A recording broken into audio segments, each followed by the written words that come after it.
আসসালামু আলাইকুম। আজকে বানাবো গরম, গরম ভাজা পুলি। বাসায় একবার ট্রাই করে দেখতে পারেন। আশা করি ভালো লাগবে।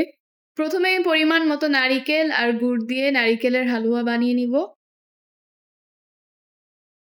তারপর আরো একটু গুড়ে মেশানো নারিকেল দিয়ে দারচিনি, এলাচ দিয়ে ভালোমতো রান্না করে নিব। নারিকেলের হালুয়া বানানো হয়ে গেলে এখন চালের ডো বানিয়ে নিব।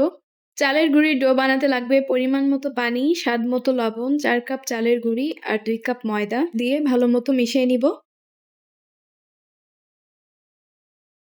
এবার ভালোমতো মথে ডোটি কিছুক্ষণের জন্য রেস্টে রেখে দিব।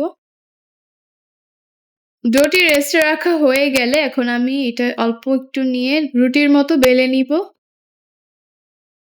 বেশি পাতলা বা বেশি মোটাও করা যাবে না।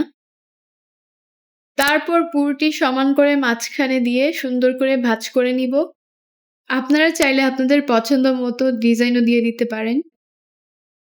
এরপর গরম প্যানে পিঠাগুলি সুন্দর করে রুটির মতো লাল করে ভেজে নিব। আমি লো মিডিয়াম আঁচে পিঠাগুলো সুন্দর করে ভেজে নিয়েছি। তৈরি হয়ে গেল গরম গরম ভাজা পুলি।